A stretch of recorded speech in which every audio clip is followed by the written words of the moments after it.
We will get started. We're going to do something a bit different. Instead of the long introductions, I'm going to get folks to introduce themselves, and then I'll ask a few questions. We'll have a great panel.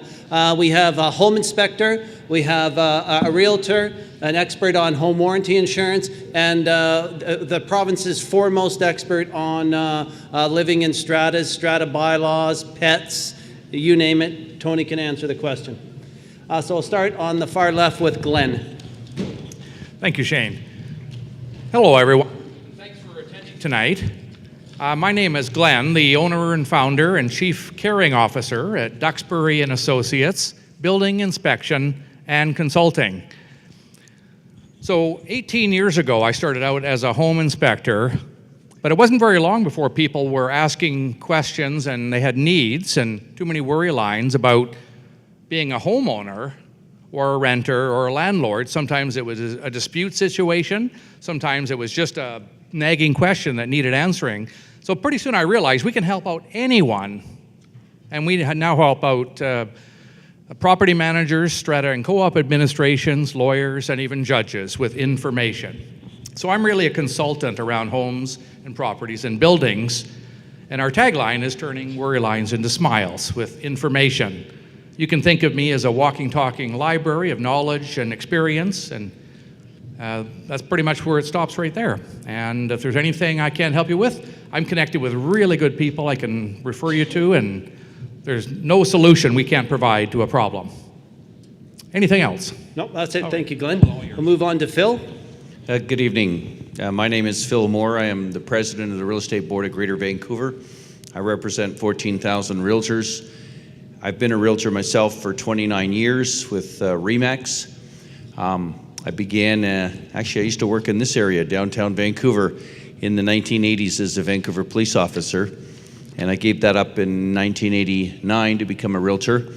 So in 29 years I've seen a lot of cycles in real estate, and we're in a new cycle. We're in a cycle of real estate where it's a buyer's market. And in a buyer's market, you've got a lot more time to do your due diligence and to follow some steps. The market that we've been in the last 4 or 5 years prior to this was a seller's market, and a lot of steps were skipped. So people were buying houses without inspections. People were buying houses without reading the strata documents. People were buying houses without ensuring financing because the market was crazy. You heard a number of cases where there's 5, 10, 15, 20, 25 offers. Well, that's all changed. And so it's an exciting time to be a buyer. Great, thank you, Phil. Move on to Wendy. Thank you very much. Hi, my name is Wendy Atchison. I'm the Vice President and Registrar of Licensing and Consumer Services, a branch of BC Housing. And what we do there is we license home builders, and we make sure that all new homes that are built in British Columbia, with a few exceptions, have home warranty insurance. And that's something that not everybody knows when they're buying a new home, that they actually have this great consumer protection available to them, and that they can make claims if there are any defects in their new homes. And it's probably like one of the things that Phil was saying, where, especially in a seller's market, maybe you're not really paying attention to that, but in a buyer's market, you have time to actually slow down and check your new home, make sure there is home warranty insurance, and everything you need to know about that. So we're here to talk a little bit more about that tonight. Thank you. Great, thanks, Wendy. And Tony. My name is Tony Giaventu, and I'm the Executive Director of the Condominium Homeowners Association of BC. Our association provides services to strata councils, property managers, owners, tenants, occupants, buyers. We help you to understand what you're purchasing, how the questions you should ask, the information that you should obtain when you're purchasing, how to navigate some of the many laws that apply to condominiums and across the province. There's almost 32,000 condominium corporations across the province, and they vary in everything from a duplex to a bare land strata that looks like a conventional subdivision to commercial industrial properties to shopping centers, high-rise buildings, and they come with a lot of complexities around use of property, parking, storage lockers, the general administration of property, and it's a significant asset that you invest in, and that's what our association does, is to provide support to everyone who has an interest in strata property. So we're here to answer your questions. Great, thank you, Tony. Maybe I'll start with Phil, since that's the kind of the start of the process. How does a buyer find a realtor who was the right fit for them and to help ensure a positive experience? So the first thing to understand is in the province of British Columbia, there's 25,000 realtors. So you have a lot of choices. If I was to say, where would you start? I would ask people that you trust. So maybe it's your mom or dad, maybe it's a family friend. Who did they use? Which realtor did they use, and did they have a positive experience?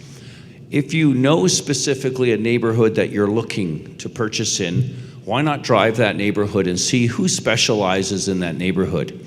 A lot of times realtors will have open houses. Pop into that open house and meet that realtor.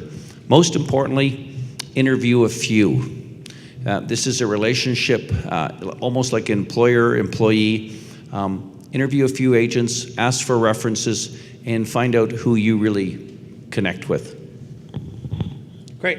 So now that you've got a realtor and you're looking for different neighborhoods, maybe Glenn can speak to the benefits of an inspection, and maybe some of the differences when you're looking at a condo and what kind of inspection you should do on that. Absolutely. Again, as Phil was saying, we're in a whole new market now. It's entirely different than it was even 6 months ago, where subject removal means you're able to get a quality home inspection and you're able to do the usual things that we're missing for so long. So one of the things that, from my vast experience around the difference between a detached home and a condominium when it comes to home inspectors is what they will check and what they won't check. On a detached home, it's a pretty safe bet that the home inspector will be checking everything inside and out, for the most part. But that doesn't apply to condominiums, where a lot of them stop at just the unit interior. Now, when you're buying a new product, that's not so important. But on an older building, you're buying a proportionate share of everything, and you better know what condition it's in. So make sure you ask a lot of questions before you hire, and make sure you're hiring the right professional. Have I missed anything? No, that's good. Maybe I'll move to Tony right now, and then Tony can speak to some of the specific issues when you're looking at purchasing a strata and some of the things that you should do as part of your due diligence. Well, depending on whether you're purchasing an existing home or purchasing a new home, and when I use the word home, I'm referring to a strata, so it could be a townhouse, could be a duplex, could be an apartment building, a high-rise, could be mixed-use, commercial, residential. I think two important things that you need is first, gather all of the information that is available to you. So if it's a new development, look at the disclosure statement that the developer has included with it. It's going to give you a lot of information, future costs, what you're going to get with the unit, how parking will be assigned, how storage lockers will be assigned, if there's any conditions on the property.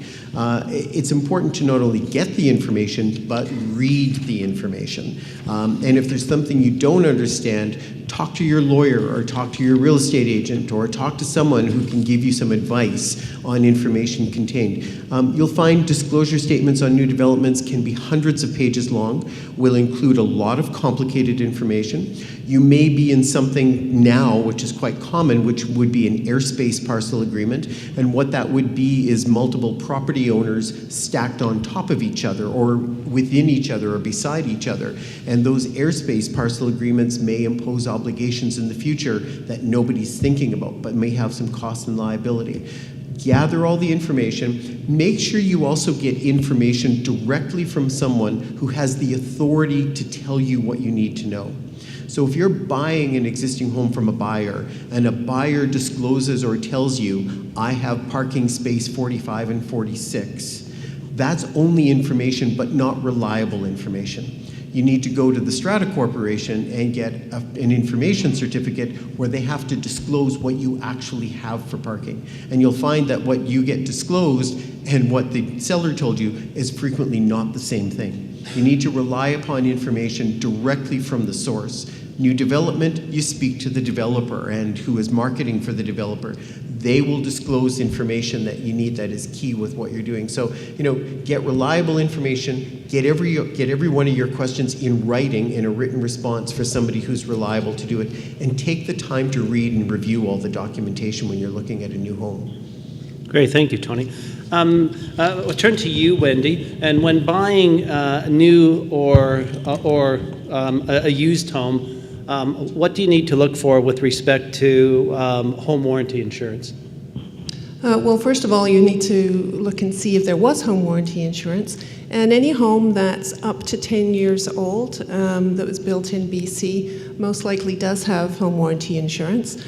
You can go to the BC Housing website and actually do a search online. You can put the civic or legal address into the new homes registry and find out right away, does it have home warranty insurance, who the builder was. If it has home warranty insurance, it was built by a licensed residential builder who have qualifications, they're doing continued professional development. But it's possible that there are homes on the market where do not have home warranty insurance.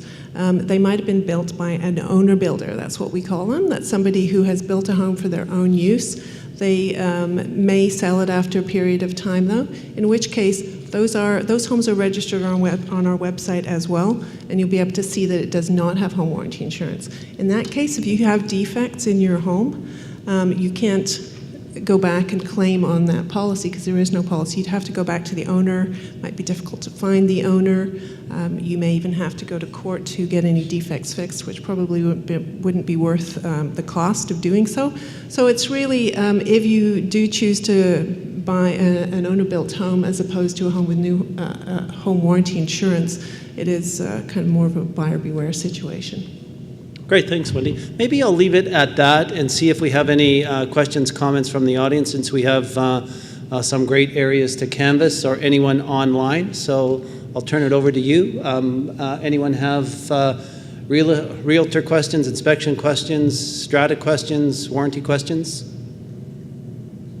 Oh, come on. Oh, thank you. Mercifully.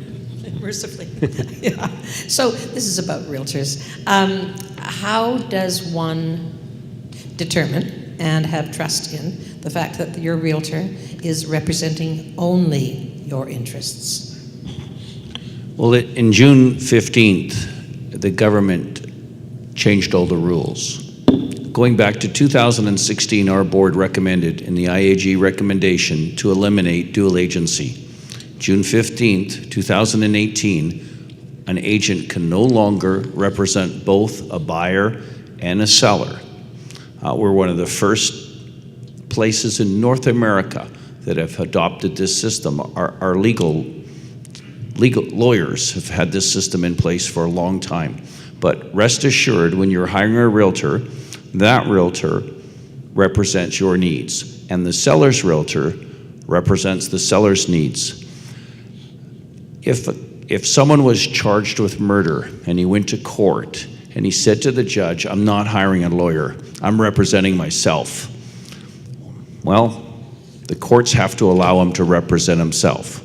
So there is a small area where a buyer could say, I want to write an offer, I want to present an offer, and I know I won't have any agency, I won't have any representation. And there's going to be special forms that buyer's going to sign. But I'm going to say, unless you're Mr. Boza building high-rises, you're not sophisticated enough to be an unrepresented buyer. Get an agent and get somebody that works for you and that you trust. Great. Thanks, Phil. Other comments, questions from the audience? Any online? Yeah, we have a question there, and then we'll go to online. There's still a lot of homes are very, very old, like over 60, 70 years old. For the home inspection, what are we focusing on, the things that we are worried about for the long term owning the home? Okay, that's a great question. What about, relatively speaking, really old homes? It takes an expert to know. I actually live in a very old home myself, so that's a good start. I know what I'm talking about. Now, my house was built in 1926, originally in New Westminster, before there was actually a building code. It just was put together. But it's still standing. Certainly the floors are sagging. So I'd be looking at it through those expert eyes, you might say, on an older house. I know there's different types of construction. The construction wasn't quite as solid as it was during the 50s and 60s, let's say. There are different things to worry about how the home has been owned and maintained and modified over the years in terms of what kind of insulation there might be, what kind of electrical wiring has been done over those many decades of time. So those are the kinds of things we'd be looking at that don't apply to a more modern home. Does that help? Great, we'll go to an online question. So the question is, if someone buys a unit and encounters issues, what course of action should be taken? I'm guessing that's a warranty question, Wendy? Yeah, so assuming that the home does have home warranty insurance, and when we're talking about a unit, I guess we're probably talking about a condo, or it's slightly different if you have a single family dwelling or if you live in a condo. If you own the home yourself, it's a single family dwelling, then it's your responsibility to make a claim to your home warranty insurance company and your builder. You would make that claim in writing, and you don't have to know everything about what you think is wrong with the home. Just have to put reasonable detail down to outline what it is that you think is wrong. Send it in writing to your warranty provider, and you should have a policy so you'll know who that is and you'll know who to send it to. Certainly if you don't, you can check with us, or you can check online and find out who it is, and your builder, and send that in. And one thing I wanted to mention as well, because there is some confusion sometimes, you do not need to be an expert, and you don't need to hire an expert in order to make a claim either. It's up to the warranty insurance company to do any investigations into the defect. Now, if you're a condo owner, then there's two policies in place. There's one for your unit, which covers the inside of your unit, so fit and finishing we call it. So if you've got a cracked tile in your floor, one of your appliances isn't working within the first year, then you could make the claim directly to the insurance company. If you've got a problem with the building envelope or the structure, that's actually your Strata Council's responsibility to make claims. So you would want to report that. If there was a problem, a leaky window or door or something like that, you would tell your council about it, and it's their responsibility to actually make a claim under the common area policy to the insurance company, and really make sure that you stay on top of that and make sure that the council does that for you. Great, thanks, Wendy. Phil, you had a comment? If the property is not 10 years and under, the saying in court is buyer beware. And that's why we always like our clients to get a home inspection, make an informed decision. Tony touched on this a little bit on Stratas and asking the right question. So what a realtor will provide for you are the bylaws, are the financial statements, 2 years worth of minutes of meetings, and in 2013 the government came out with a suggestion of a depreciation report. So an engineer will look at the building and take a snapshot of the next 30 years. And they'll create a funding model. So you'll know if you've got a special levy coming up in 2025 or in 2030. So you can make an informed decision. A real estate agent will sit down with you and he'll read those documents with you and explain those risks that may come up and those red flags. Great, thanks, Phil. Other comments, questions? Maybe I'll move on to Tony and a couple of interesting strata laws. What about can I use my condo as a rental unit or for Airbnb or VRBO? Okay, well, Airbnb and rental unit are two different things. So in British Columbia, at this point in history, if the Strata Corporation that you were interested in was built and constructed before 2010, then there may be some exemptions remaining for first purchasers for rentals of units. So if you're buying a pre-existing unit that an owner has bought before 2010, those types of exemptions wouldn't apply, and it's possible that a Strata Corporation before 2010 would have a bylaw that may limit restrict or prohibit rentals entirely. And that could apply, and that is enforceable. After 2010, from January 1st, 2010 on, a person could buy a unit from the owner-developer or from an owner who has already owned it for a period of time, and the owner-developer would have filed a document called a rental disclosure statement. That document was filed with the disclosure to the original purchasers, and it's available through the superintendent of real estate. And what that document does is it exempts specified strata lots from rental restriction bylaws. So depending on what you want to do, if you want to invest in property and you want to buy a unit that you could rent out, my suggestion is look for units that are either new units or built since 2010 and that have an owner-developer rental exemption. Those exemptions are probably for a period of 100 years, and it means that the Strata Corporation couldn't restrict your ability to rent your unit as an investor. Units before 2010, even if they don't have rental bylaws, there is the potential that they could adopt a rental bylaw limiting your ability. Airbnb or VRBO or there's a variety of short-term use that is available, is actually not a tenancy or a rental. It is a commercial use of a strata lot. And any strata corporation in the province can adopt a bylaw that prohibits short-term use of property.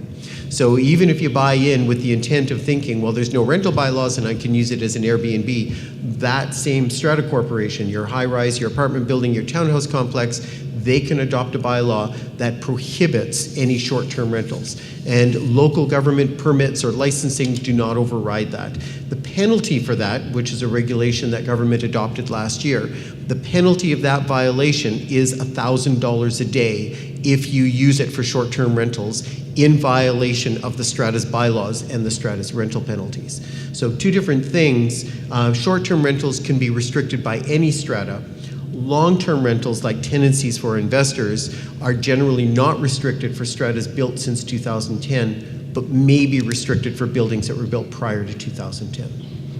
Phil, does that come up when you're representing strata buyers? Well, it certainly does, and Tony touched upon one of the risks of purchasing a property pre-2010. So you can buy into a building with no rental restrictions, and if they hold an AGM and they pass a rental bylaw, you're now stuck.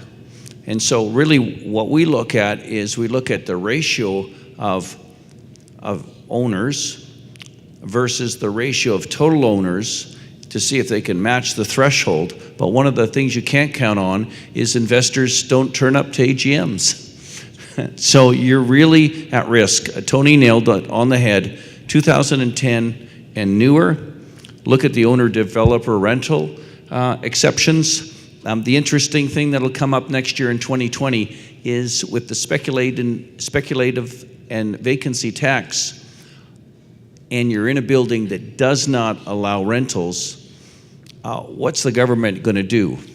Are they going to say, no, those people should be allowed to rent out the property even though there's a bylaw in place? We just don't know. They got an exception for this year, but moving forward, it's going to get interesting.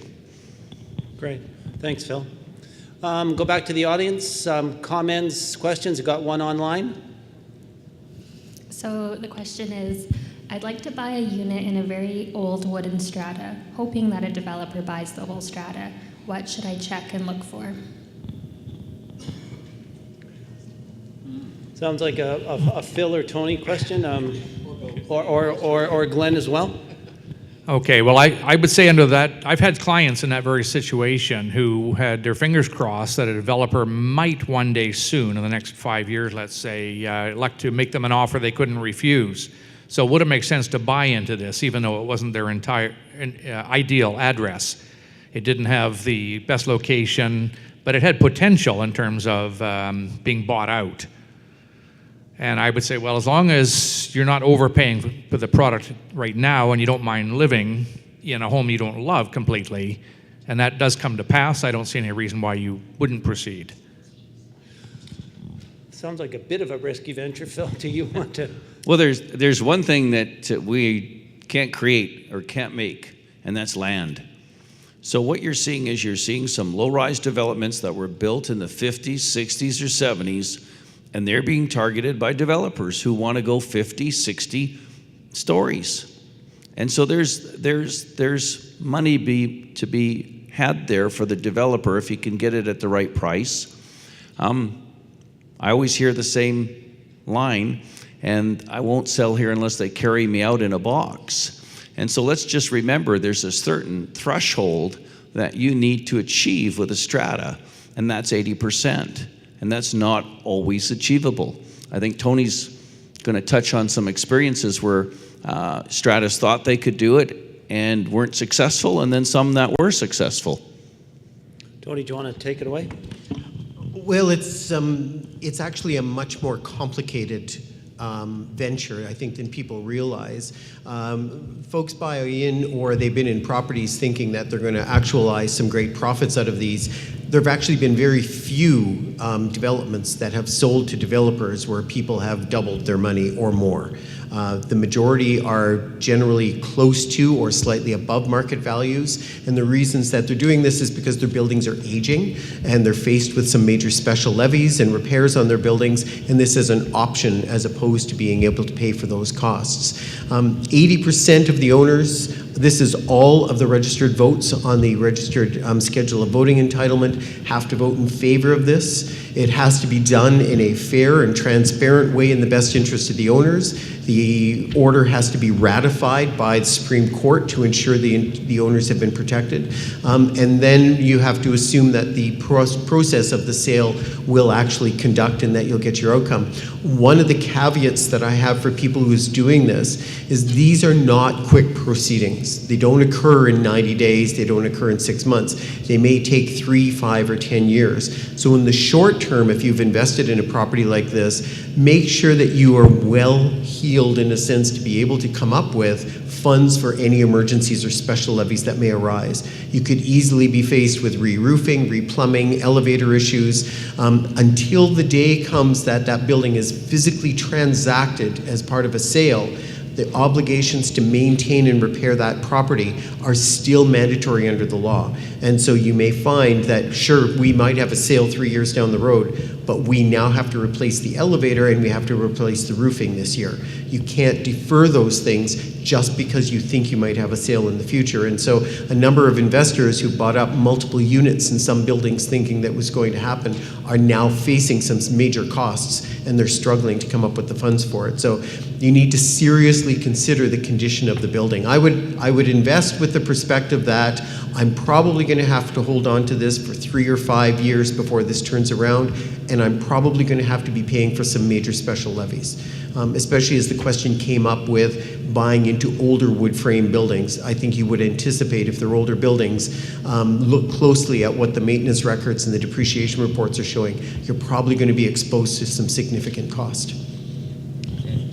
Yeah, sure, Phil, go Just ahead. to add to that, what Tony's saying is I've seen where stratas have given up the thought of trying to sell it to a developer, and now they're moving forward, and people are faced with 40, 50, $125,000 assessments because they bought into a place that was in obvious disrepair, but they were hoping to cash in, and the strata's given up. So you're stuck holding the bag. I just wanted to add to that as well. You can't buy into a low-rise building assuming that it's going to be turned into a high-rise, because that does require zoning from the city. There's absolutely no guarantee that that's going to happen. Great, thank you for that. Some really good cautions. Other comments, questions from the audience or those online? Yeah, we have a question here. Thanks. Panel, about stratas, is there like a regulatory body that we can ask questions about or find out about a strata corporation? Is there a body like that? You mean about a singular strata if you're interested in a specific property? Something like that, or if I'm not happy with the strata, I could say, hey, I want to talk to somebody about that. Where does one go? Well, you can call our office. That's what we do for the public across the province. We have advisors that could help you out with that. There isn't a regulatory body because the Strata Property Act and the regulations are on a self-regulatory function. If you have problems with your strata and you can't resolve it, though, the Civil Resolution Tribunal in British Columbia now operates and manages 99% of strata disputes. You no longer have to go to court. So if you go to the Civil Resolution BC website, it's civilresolutionbc.ca, or you can go to the CHOA website and link directly to it. You can start a claim. It's minimal cost. It's very expeditious. And if you have issues with your strata that are not managing the property, not doing repairs, not enforcing bylaws, acting unfairly, there are monetary disputes, you're in a dispute over repairs, any of those types of things can go to the tribunal, and the tribunal has the ability to order the Strata Corporation to comply with the Act, to pay for things, to do things, to stop doing things. It's actually an excellent resource for strata owners, investors, tenants, to be able to deal with disputes without an excessive amount of cost. Great. I'll add one more thing. Oh, sure, Phil, go ahead. Volunteer. You know, I've served on a strata council. It's hard to get people to volunteer and give up their time to serve on a strata council, but you're investing in your own investment. So you want to take the initiative and volunteer, serve on the strata. You're going to be a voice to the owners. That's good advice. Yep, a question there. And then do we have one over there? No? Okay. With the recreational marijuana is right now legal, and what are the remedies for landlords to do?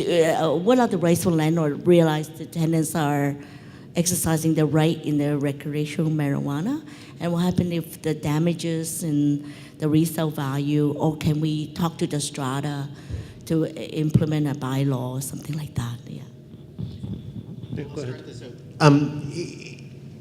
Recreational marijuana and the change in the laws that have permitted consumption and permit propagation of plants has certainly created and presented some challenges for strata corporations. Many of the strata corporations have already adopted bylaws prohibiting both. Prohibiting the growth of plants or propagation, and prohibiting consumption. And strata corporations do have the authority to prohibit the consumption in a way that may cause a nuisance to any other party. So that would be smoking generally. That would include cigarette smoke as well. So look at buildings and ask specifically when you look at the bylaws, what do you have with respects to bylaws that prohibit propagation of marijuana, propagation, smoking or consumption in any way that's going to be combustible that causes a nuisance to someone else. They're enforceable bylaws. And you know, the problem is with the propagation, the change in the laws that allow people to grow plants is that, you know, growing 4 plants per person seems like a minimal amount, but the problem is what prevents somebody from growing 20 plants, or, you know, the constant consumption within the strata lot that doesn't cause damage to your property or cause a nuisance to other properties. Even without bylaws that deal with prohibiting smoking or deal with about planting, if there's any type of nuisance to other strata lots, the bylaws can be enforced in that perspective. So if you're a landlord, you're having problems with your tenant who is violating these things, having a discussion with your strata council, request a hearing with your strata council, and between the two of you, see if you can find a solution. And of course, if you have a tenancy issue with respects to your tenant breaching what your tenancy agreement is, you're probably going to go to the residential tenancy board to deal with that as well. And you may be finding you're evicting your tenant if they're not complying with the strata's bylaws. As a landlord, one of the things you need to know if you're renting a strata unit, whatever your tenant does, you're responsible for financially and from a general liability perspective. So it's one of the things you want to make sure that you have an exceptionally good landlord tenancy agreement.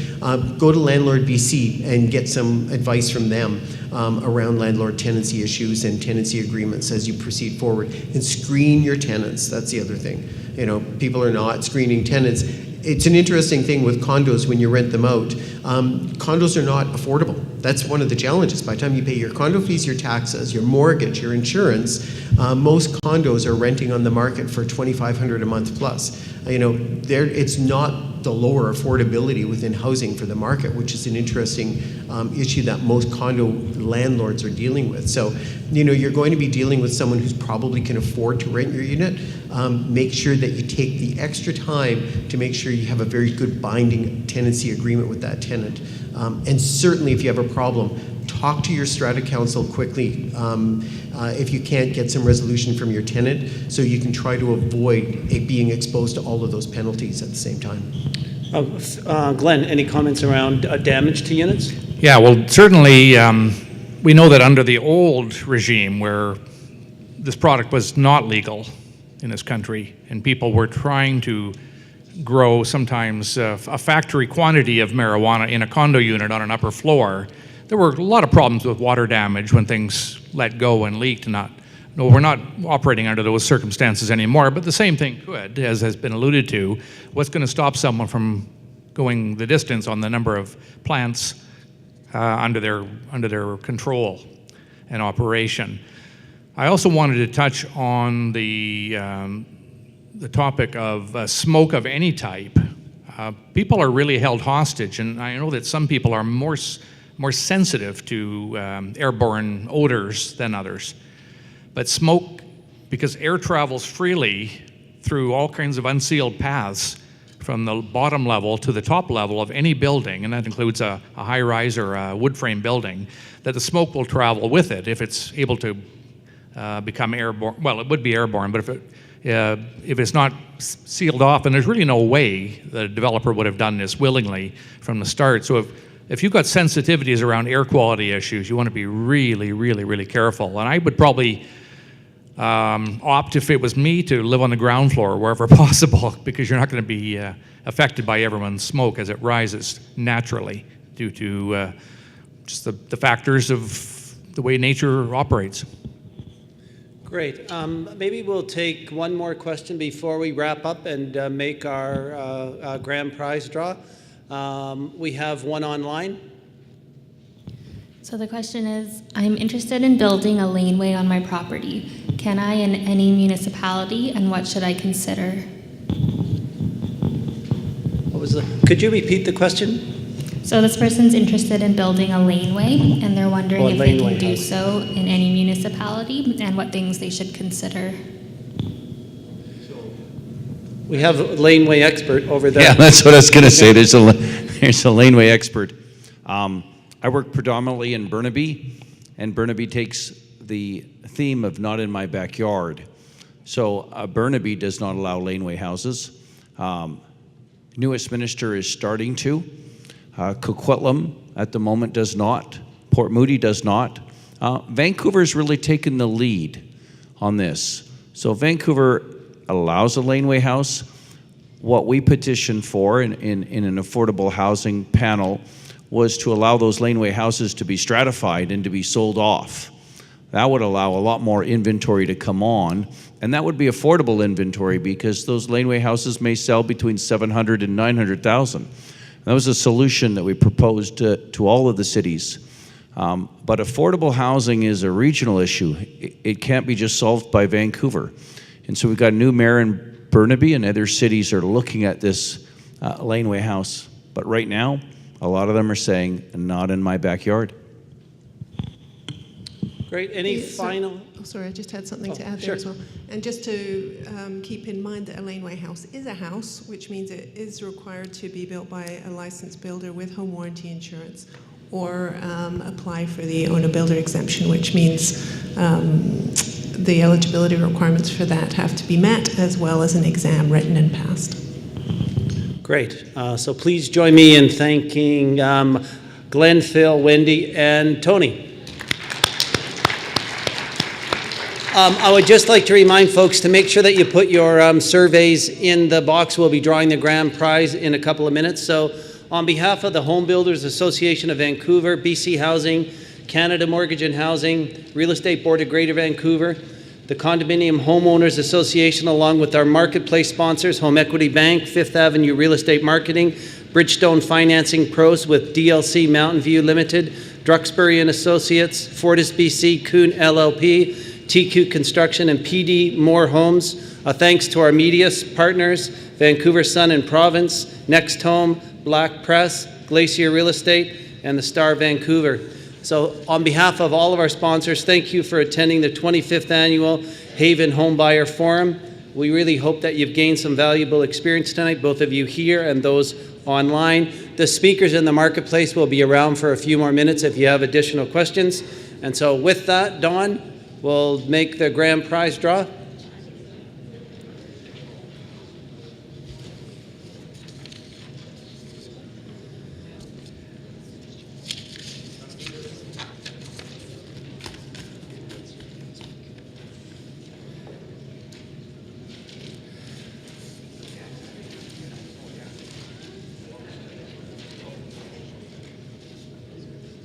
Is that your survey? Doors. Oh, okay.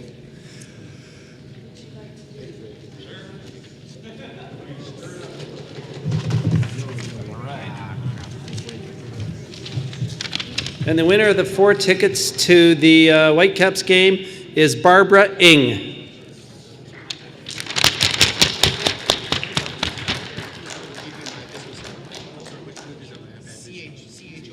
Right at the end of the aisle. You go straight to the back at the end of the aisle. Thank you so much for attending, and safely home. There has been a bit of weather tonight, so thank you very much.